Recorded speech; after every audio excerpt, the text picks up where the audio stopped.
우리 함께 신앙 고백합니다. 나는 전능하신 아버지 하나님 천지의 창조주를 믿습니다. 나는 그의 유일하신 아들 우리 주 예수 그리스도를 믿습니다. 그는 성령으로 잉태되어 동정녀 마리아에게 나시고 본디오 빌라도에게 고난을 받아 십자가에 못 박혀 죽으시고 장사된 지 사흘 만에 죽은 자 가운데서 다시 살아나셨으며 하늘에 오르시어 전능하신 아버지 하나님 우편에 앉아 계시다가 거기로부터 살아있는 자와 죽은 자를 심판하러 오십니다. 나는 성령을 믿으며 거룩한 공교회와 성도의 교제와 죄를 용서받는 것과 몸의 부활과 영생을 믿습니다. 아멘. 오늘 선포되어질 하나님의 말씀은 누가복음 7장 11절부터 23절입니다. 누가복음 7장 1절부터 11절부터 23절까지 말씀입니다. 장례 광고가 있어서 여러분에게 알려드립니다. 최미인 권사님의 친정어머니 되시고 최형규 권사님의 장모 되시는 조영순 집사님께서 어제 아침에 하나님의 부름을 받아 내일 발인하게 됩니다. 이천 하늘공원 장례식장 2호실에서 장례가 진행 중에 있습니다. 오늘 문상을 하게 될 텐데요. 여러분에게 개인적으로 말씀을 드리겠습니다.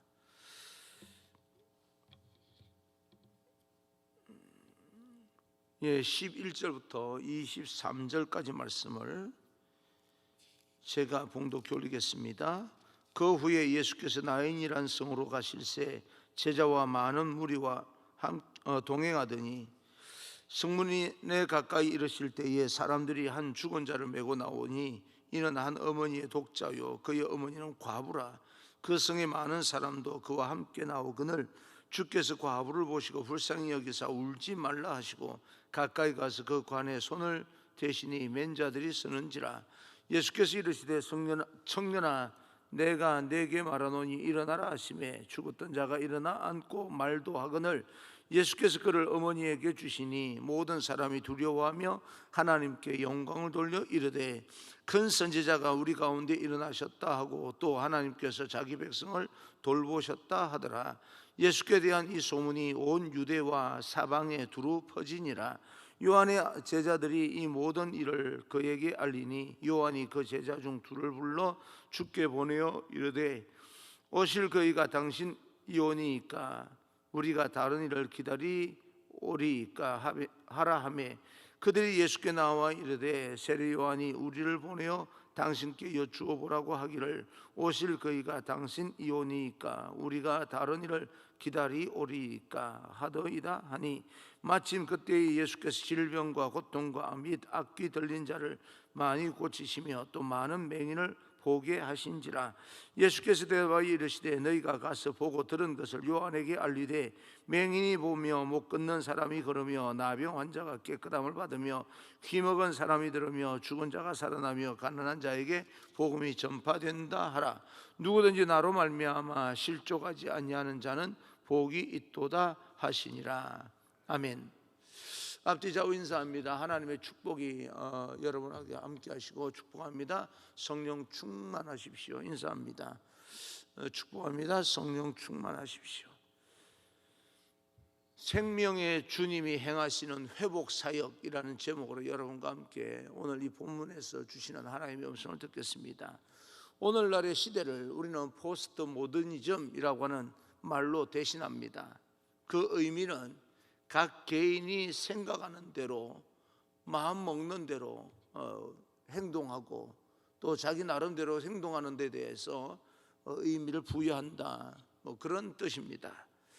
그런데 생각하는 대로 세상은요 그렇게 자기가 마음 먹는 대로 흐르는 대로 살아간다고 해서 의미가 있고 또 그것이 잘 되는 것만은 아닙니다. 내가 마음 먹는 대로 다 된다라고 생각을 하지만 세상은 또 내가 마음 먹은 대로 다 되는 것만은 아닙니다. 특히 죽었다가 다시 살아나는 생명을 살리는 일은 내가 마음 먹는다고 되는 것이 아닙니다. 불가능한 일입니다. 오늘 성경에는 2000년 전에 한 청년을 살려준 그 사건이 기록되어져 있습니다. 이 성경을 통하여서, 이 본문을 통하여서 주님이 우리에게 주시고자 하는 그런 교훈이 뭘까라고 하는 것을 다시 한번 살펴보겠습니다. 예수님의 기적에는 특별한 의미가 담겨져 있습니다. 어떤 때는 병을 고치시고, 어떤 때는 오병이어로 5천 명을 먹이시고, 풍랑도 잠잠하게 하신 주님께서 오늘 한 사람을 살리시는 그런 사건이 일어납니다. 13절 14절입니다. 주께서 과부를 보시고 불쌍히 여기사 울지 말라 하시고 가까이 가서 그 관에 손을 대시니 맨 자들이 서는지라. 예수께서 이르시되 청년아 내가 네게 말하노니 일어나라 하시매, 예수님이 백부장의 믿음을 칭찬하신 후에 나인성으로 들어가게 되는데 한 무리의 장례 행렬을 보게 됩니다. 한 과부의 독자 그 아들이 죽게 된 것인데, 가장 불쌍한 처지에 빠진 한 여인의 아픈 마음을 주님께서 보신 겁니다. 그리고 그에게 찾아가 그 장례 행렬을 멈추게 하고 손을 이렇게 관에 대시고 이제 그 멈춘 그 가운데 그 청년을 살려줍니다. 이스라엘 장례를 보게 되면 지금도 많은 사람들이 관을 머리까지 이고요, 그 동네를 통과하면서 뒤따르는 모든 사람들이 애도하게 되는데, 그 장면을 예수님께서 보시고 한 여인의 가장 아픈 마음을 만져주시고, 만져주실 뿐만 아니라 해결해 주시는 것입니다. 보리떡 5과 물고기 2마리로 5천 명을 먹이신 사건과 포도주로 물이 되게 만든 그런 사건들, 그리고 풍랑을 잔잔하게 만든 그런 사건, 그 외에 수많은 기적을 일으키신 주님이지만 오늘은 죽음에서 살리는 기적은 우리에게 특별히 주는 교훈이 있습니다.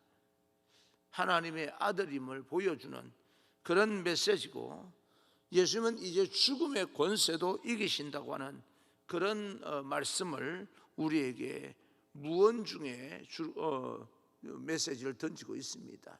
죽음의 권세를 이기시고 부활하신 예수님, 그 예수님께서 오늘 우리의 가장 아픈 마음을 만져주시고, 만져주실 뿐만 아니라 해결해 주실 수 있는 능력의 하나님, 하나님의 예수님의 능력에는 한계가 없다, 그 말을 우리에게 해주고 있습니다.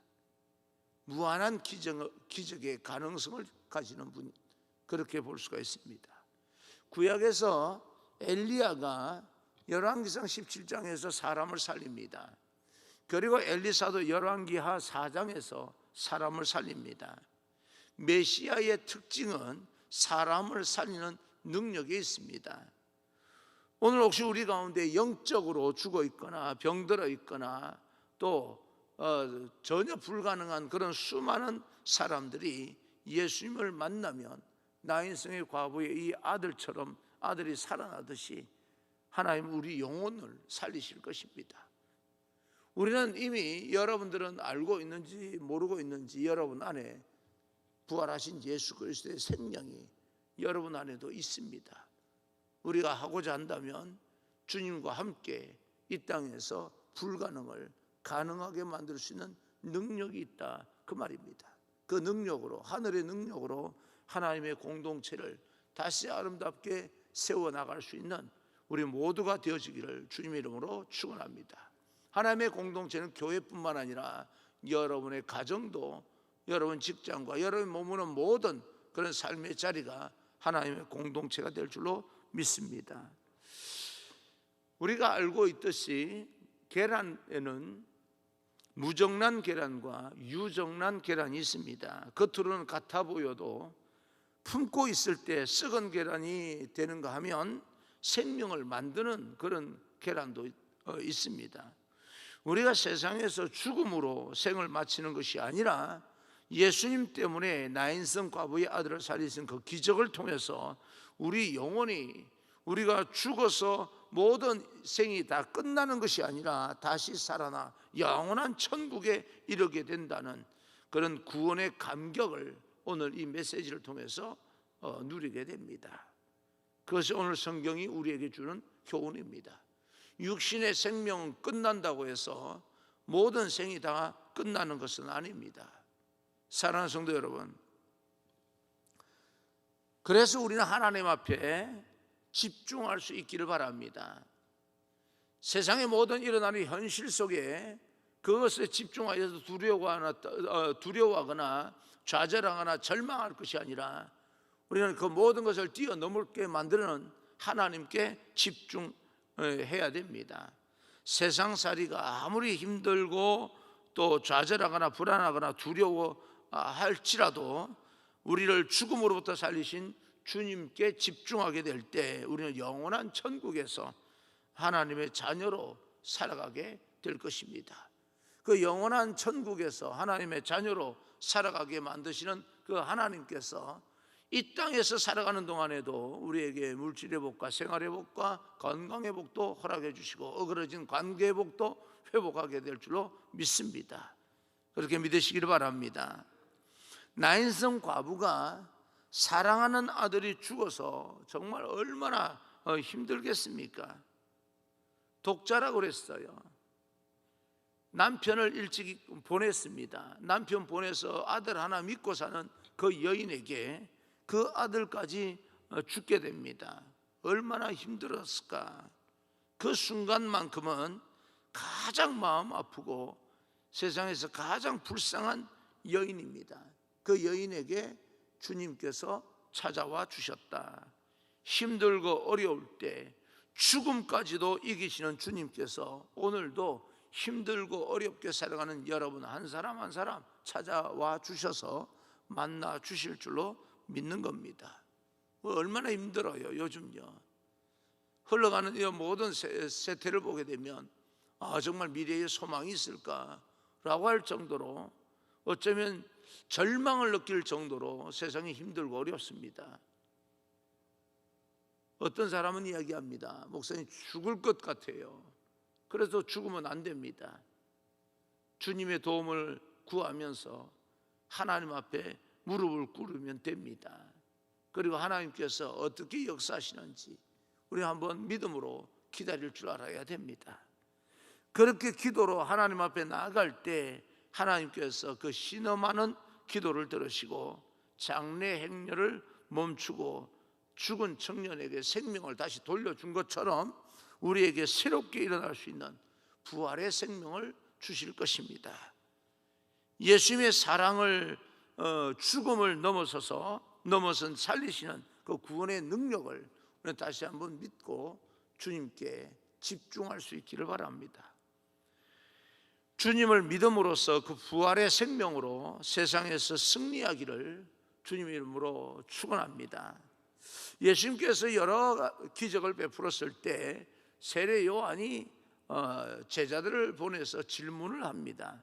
분명히 우리가 믿고 기다리던 메시아가 바로 당신이 맞습니까? 라고 묻습니다. 18절 19절 요한의 제자들이 이 모든 일을 그에게 알리니 요한이 그 제자 중 둘을 불러 주께 보내어 이르되 오실 그이가 당신 요한이니까 우리가 다른 일을 기다리리오리이까 하라 하매 세례 요한은 마음에 메시아를 확인하고 싶은 마음이 생겼습니다. 오늘날 많은 기적을 일으킨다고 하니까 모두 메시아이신 것은 아닙니다. 그죠? 기적을 일으킨다고 메시아인 건 아니에요. 그래서 많은 기적을 일으킨다고 하니까 정말 메시아가 맞는지 그리스도가 맞는지 하나님의 아들이 맞는지 확인하고 싶었어요. 성경에 이른 대로 약속하신 대로 오실 그이가 당신 맞습니까? 라고 하는 그런 질문일 때 그때 예수님께서 대답을 하십니다. 22절 23절 예수께서 대답하여 이르시되 너희가 가서 보고 들은 것을 요한에게 알리되 맹인이 보며 못 걷는 사람이 걸으며 나병 환자가 깨끗함을 받으며 귀 먹은 사람이 들으며 죽은 자가 살아나며 가난한 자에게 복음이 전파된다 하라. 누구든지 나로 말미암아 실족하지 아니하는 자는 복이 있도다 하시니라. 구약 시대에 이사야에게 예언된 말씀대로 가난한 자에게 복음이 나로부터 전파되어지니 너희가 믿어라. 그리고 너희가 보고 들은 모든 것들을 가서 요한에게 말해주라 라고 이야기를 합니다. 여러분, 예수님의 기적에는 자세하게 살펴보게 되면 숨은 의미가 있습니다. 성경을 우리는 그냥 이런저런 보면서 이런 기적이 일어났구나, 이렇게 은혜가 되겠구나, 이게 기절이 내 마음에 와다라고 하는 그런 어떤 우리 나름대로 해석을 하면서 이렇게 읽고 듣고 하겠지만, 성경을 자세하게 원문을 통해서 이렇게 읽어보게 되면, 헬라어를 통해서 특히 이 신약 같은 경우에 헬라어를 통해서 읽어보게 되면 얼마나 수많은 그 숨은 의미와 장치가 들어있는지 모릅니다. 우리가 알고 있는 단순한 그런 내용이 아닐 때가 굉장히 많습니다. 자칫하면 목사님들이 설교를 할 때 항상 그런 사람을 만납니다. 목사님, 저를 두고 하는 이야기 같아요 라고 하는 그런 말을 하는 분들이 간혹 있어요. 그리고 전혀 그 사람을 생각지 아니하고 이야기를 했는데, 자기가 했던 그런 행동과 교회에서의 어떤 자기가 신앙생활하는 그 모습 때문에 마음에 찔려서 또 나를 두고 한 말이야, 이건 대놓고 나에게 한 말이야 라고 생각하는 사람이 있기 때문에 해석을 조심스럽게 또 공적으로 그렇게 해석을 하는 것이지, 원래 헬라어 원문을 읽어보면요, 또 숨은 그 장치가 굉장히 많은 것을 보게 됩니다. 적나라합니다. 하나님의 나라는 이 숨김이 없어요. 적나라합니다. 그러면서 우리의 믿음이 더 견고를 받게 되는 것이고, 하나님 나라를 더 꿈꾸게 되는 것이고, 그런 겁니다. 오늘 우리가 예수님을 믿음으로 말미암아 조금 더 나은 삶을 살고 배불리 먹고 광풍이 잔잔해지는 기적에 초점을 맞추는 것이 아니라, 죽은 자가 살아나며 우리의 영혼을 살리신 메시아라고 하는 것을 오늘 성경은 계속적으로 말씀해 주고 있습니다. 세상 사람들은요, 신기한 일들 일어나는 일에 관심이 많아요. 진기명기해서 이 TV 속에 일어나는 그 프로그램 가운데 희한한 일들이 일어나는 걸 소개하면요, 사람들이 신기해합니다.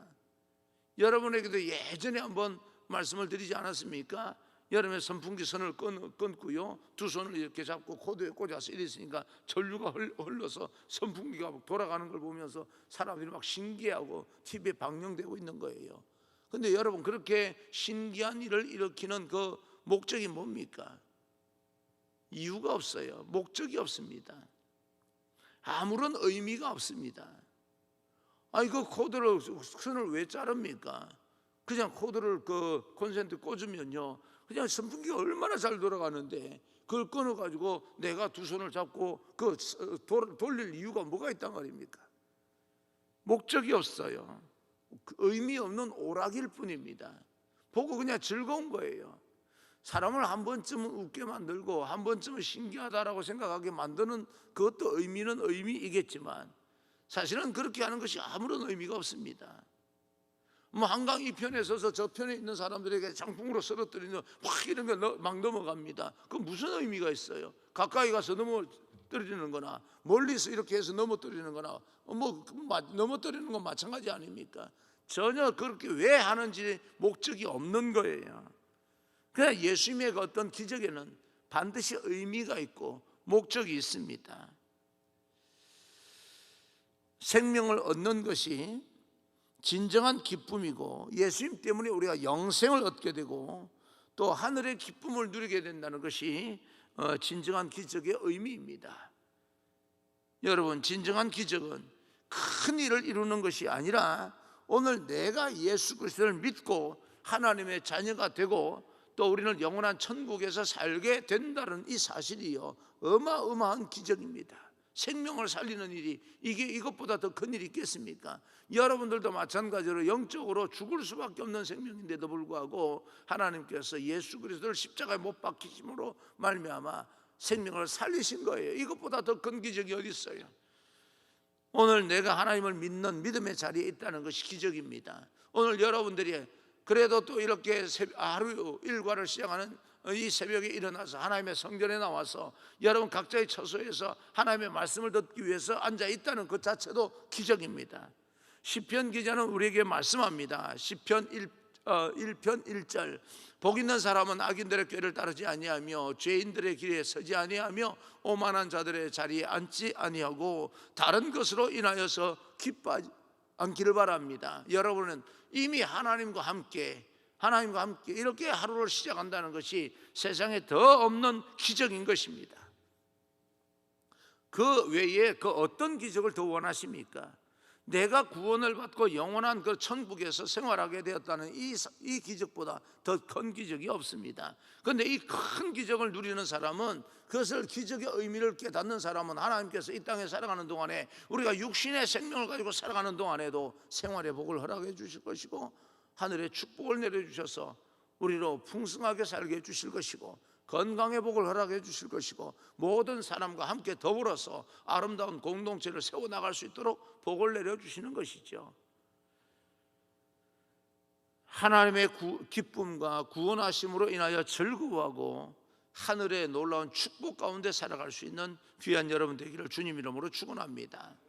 그런 가운데 사단은 우리에게 계속해서 유혹을 합니다. 너는 모든 것을 가질 수 없기 때문에, 다른 사람들보다 가진 것이 적기 때문에 너는 불행한 거야 라고 우리를 유혹합니다. 남들과 비교해서 내가 좀 못하니까 내가 불행하다? 천만에요. 그렇지 않습니다. 여러분, 이 사단의 괴계에 속지 마시고 하나님 한 분만으로 기뻐하시고 하나님의 기쁨의 자녀가 되었다는 것으로 여러분 즐거워할 수 있는 그런 믿음의 사람이 되기를 주님 이름으로 축원합니다. 오늘 성경 가운데 우리를 살리시고 나인성 과부를 살리신 그 주님께서 오늘날 우리 가운데 우리를 만나주시고 가장 아픈 가운데, 힘들고 어려운 가운데 살아가는, 좌절하고 포기하고픈 절망 가운데 살아가는 우리를 만나주셔서 그 마음을 어루만져 주시고 회복시켜 주시는 그 주님과 함께 얼마든지 이 땅에서 기쁨으로 살아갈 수가 있습니다. 주님의 평강과 하늘의 기쁨이 오늘 여러분 가운데 충만하게 되기를 다시 한번 주님 이름으로 축원합니다. 그리고 그 주님과 함께 오늘도 기죽지 마시고 당당하게 한 걸음 한 걸음 여러분 견디고 버티고 극복하고 정복하고 하늘나라를 바라보며 살아갈 수 있는 그런 귀한 여러분 되기를 주님 이름으로 축원합니다. 할렐루야.